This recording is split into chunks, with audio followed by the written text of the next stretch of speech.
Have you ever changed your mind about something and wondered how you were going to get out of it? This is something that I think has happened to all of us.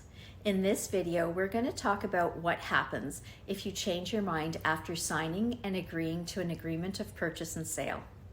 Hi, if we haven't met, my name is Jeanette Solaris and I'm a realtor who lives and sells real estate here in the beautiful Haliburton Highlands. As you probably have experienced, life happens every day. The things that happen often come unannounced and are often unexpected to us. There are many things that could happen that could sideswipe us changing our circumstances. Something that could happen is we could get a job offer in an area that is too far to commute.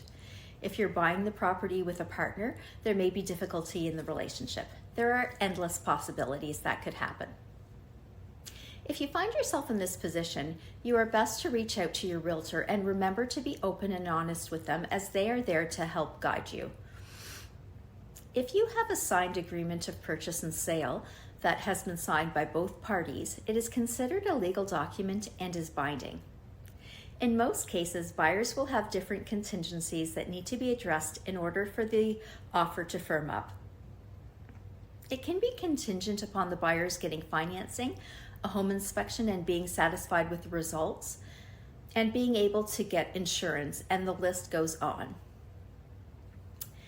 Now, know that any home will have minor issues. That is to be expected. In most cases, when there are bigger issues in a home inspection, we can negotiate to see if an agreement can be made with both parties. Sometimes it is agreed that the issues are to be fixed prior to closing, and sometimes a price reduction is granted in order for the work to be done later. Having said that, if your agreement of purchase and sale does have conditions such as financing and you are not able to get financing for the purchase, you are not bound to the agreement. It is best for you to get pre-approved for your financing before looking so that this doesn't happen to you. Once you have waived all conditions, you are now in a legally binding agreement that you should see to closure. If you have waived all your conditions and you do not wish to follow through on the agreement, you are best to speak to your lawyer. If you do not fulfill your obligation to the agreement, you are in breach of the contract. There are circumstances where I have heard of sellers keeping the deposit funds when someone has breached the agreement. The seller also can sue for the monetary loss between the original breached agreement selling price and any consecutive sale. I also have heard of the buyer being sued for this cost to upkeep the home from the agreed upon time of closure.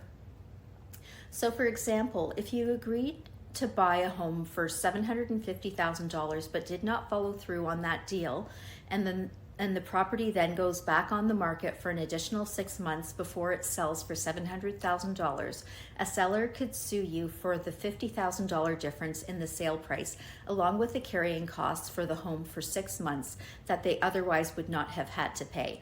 Carrying costs would encompass mortgage payments, yard work, utilities, anything that it costs to keep the property running. You also may need to flip the bill for the seller's legal expenses. It is not an inexpensive feat to get out of a firm agreement of purchase and sale. I hope you don't find yourself in this predicament where you have firmed up an agreement of purchase and sale and you want out of the deal. I'm afraid that it is a costly mistake. If you found this video helpful, you may want to watch my next video in this series, The Real Reason You Need a Home Inspection. If you have any questions about anything related to real estate in Haliburton County, please reach out. Thanks for watching.